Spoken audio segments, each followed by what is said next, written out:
Hello friends, આજે આપણે બનાવીશું બટાકાના ભજીયા, જે ઈનો કે સોડા વગર એકદમ ફૂલેલા અને ક્રિસ્પી પણ બનશે અને આની અંદર બિલકુલ તેલ ન રહે એ રીતે આપણે બનાવીશું.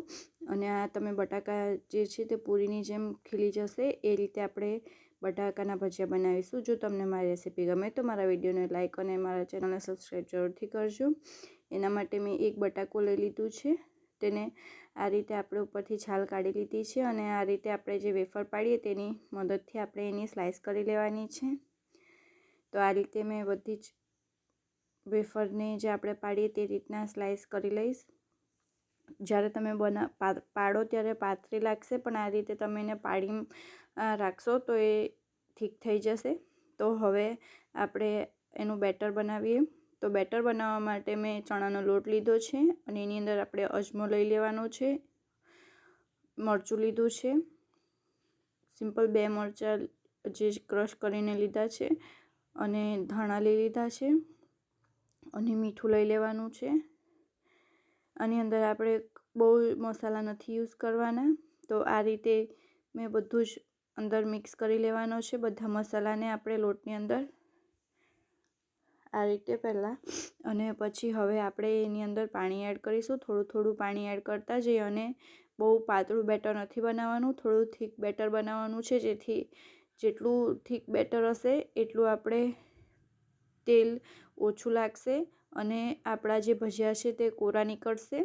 તો આ રીતે એને થોડું પાણી લઈ અને એનું બેટર બનાવી દેવાનું છે. તો આ રીતે મેં એનું બેટર બનાવી લીધું છે. તમે જોઈ શકો છો કે આ રીતે ભજીયાનું બેટર બનાવવાનું છે, જેની અંદર આપણે બટાકા ડીપ કરી શકીએ. તો આ રેડી થઈ ગયું છે.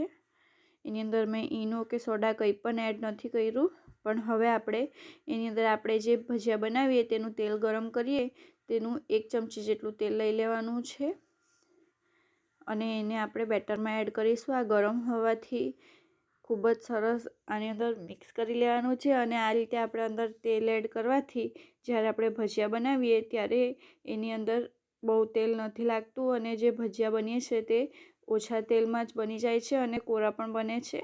તો આ રીતે હવે આપણે આ બટાકાની સ્લાઈસ જે છે તે આપણે બેટરમાં ડીપ કરી લઈશું અને પછી આપણે એના ભજીયા બનાવીશું.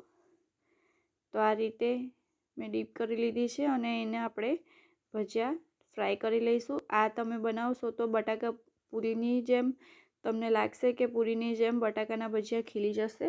તો આ રીતે મેં બધા જ ભજીયા બનાવી લઈશ. તો તમે જોઈ શકો છો કે આપણા ભજીયા ઈનો કે સોડા વગર પણ ખૂબ જ સરસ એવા પૂરીની જેમ ખીલી ગયા છે. તો આ રીતે તમે જરૂરથી બનાવજો, જેની અંદર બિલકુલ ઓછા તેલમાં જ આ બની જશે. તો આ રીતે મેં બધા જ ભજીયા તળી લીધા છે, તમે જોઈ શકો છો. અને આ રેડી થઈ ગયા છે આપણા બટાકાના ભજીયા, જે તમે ચા સાથે કે સોસ સાથે પણ આ ખૂબ જ સરસ અને ટેસ્ટી લાગે છે. તો વરસાદમાં બટાકાના ભજીયા જરૂરથી બનાવજો ફ્રેન્ડ્સ. Thank you.